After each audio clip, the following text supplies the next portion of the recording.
दोस्तों, हाल फिलहाल में कश्मीर के ऊपर यूनाइटेड नेशंस में पाकिस्तान ने कुछ बेबुनियाद बातें करी, बेसर पैर की अलिफ लैला की कहानियां उन्होंने सुनाई और भारत ने बड़ा स्ट्रांग रिबटल दिया है। लेकिन आपको एक बात पता है, पाकिस्तान का यह कहना है कि भारत जिम्बाब्वे को इसलिए हरा पाया क्योंकि भारत ने पिच में केमिकल डाल दिए थे। और क्योंकि भारत ने पिच में केमिकल डाल दिए थे और जय शाह ने केमिकल डलवा दिया रातों रात, तो बॉल सीधा बल्ले पे आई और फिर आप देखते अभिषेक शर्मा ने क्या बल्लेबाजी करी। छक्के ही छक्के पड़ रहे हैं। इसमें अभिषेक शर्मा और भारतीय बैट्समैन का कोई कमाल नहीं है, वो केमिकल है। वो जय शाह ऐसा केमिकल लेकर आया कि छक्के छक्के पड़ने लगे। अब वो केमिकल कौन सा है किसी को नहीं पता, ये सिर्फ पाकिस्तानियों को पता है। अब आप ये बोलेंगे साहब आप कश्मीर की बात कर रहे हैं, यूनाइटेड नेशंस के बीच में क्रिकेट क्यों आ गया?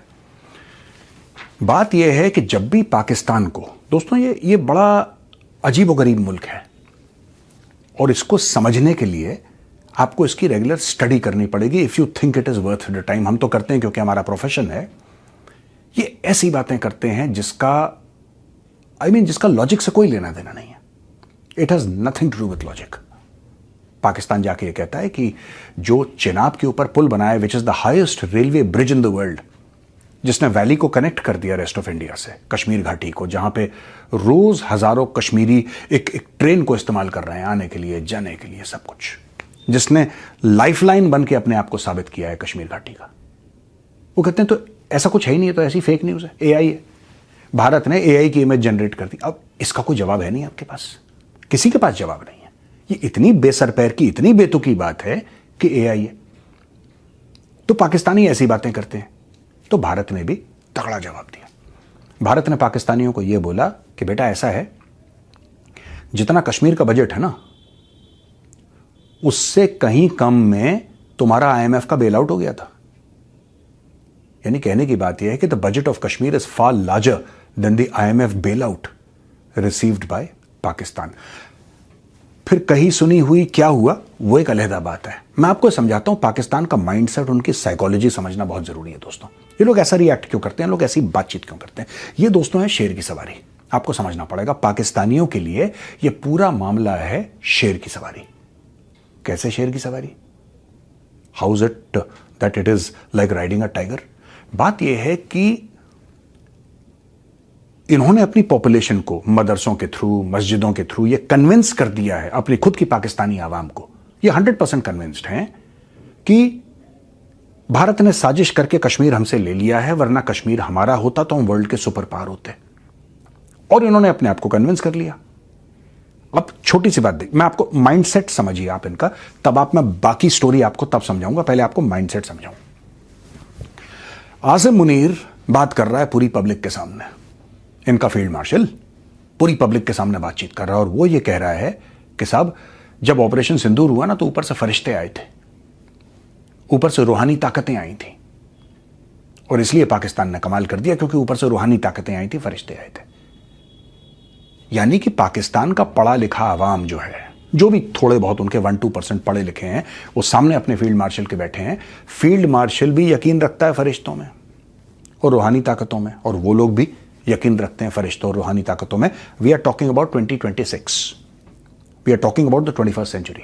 हम साइंस के जमाने की बात कर रहे हैं।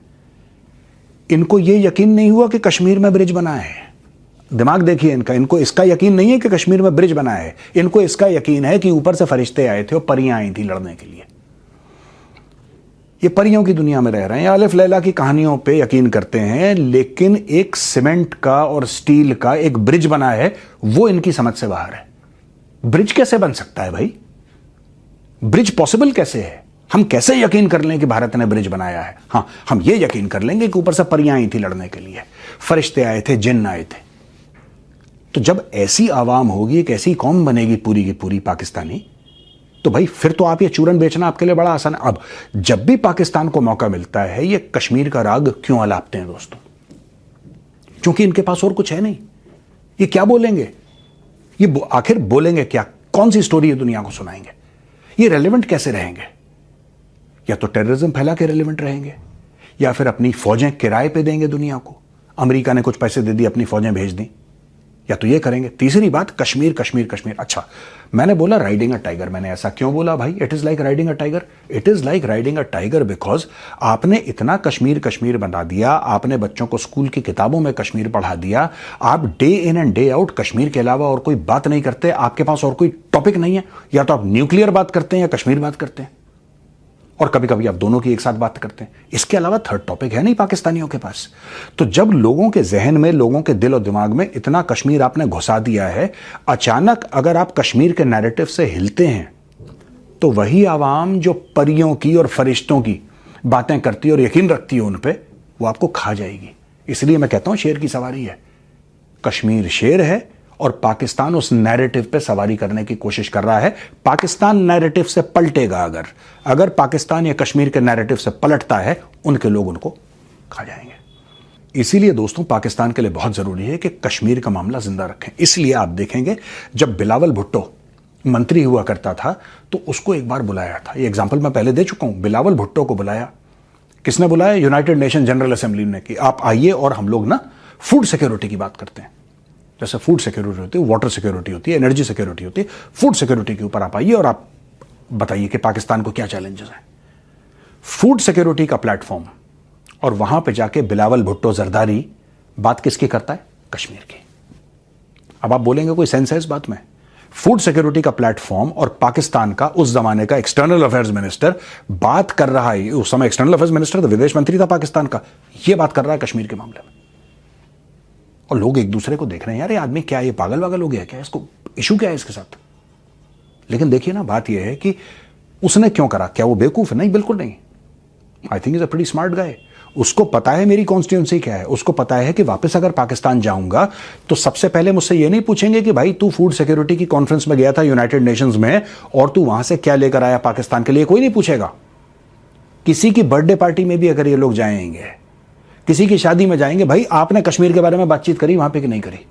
अगर आपने नहीं करी तो शादी भी फेल है और बर्थडे भी फेल है। तो इसीलिए जब हम बात करते हैं कि पाकिस्तानियों ने यूनाइटेड नेशंस में क्या बोला, ये ऑक्यूपाई कर रखा है, और कोई सुनता नहीं है इनकी, यही रट हर साल लगाए रखते हैं। मैं तो गवर्नमेंट ऑफ इंडिया को रिक्वेस्ट करूंगा कि आप इनके मुंह मत लगिए, ये पागल वागल लोग हैं, इनके बस का कुछ है नहीं। वही पुराना राग, वही रटना इनका कि ये हो गया कश्मीर में, ये हो गया कश्मीर के आगे। कश्मीर के नैरेटिव को डिबंक करके बहुत आगे निकल चुके हैं। जो कश्मीरी हैं, कश्मीर का जो पाकिस्तानी नैरेटिव है उसको डिबंक करके बहुत आगे निकल चुके हैं। ये अभी भी उसी घिसी पिटी चीज में कि ये ऑक्यूपाइड है, ये है, वो है। चेनाब के ब्रिज को कह रहे हैं एआई। कोई सेंस है इस बात में?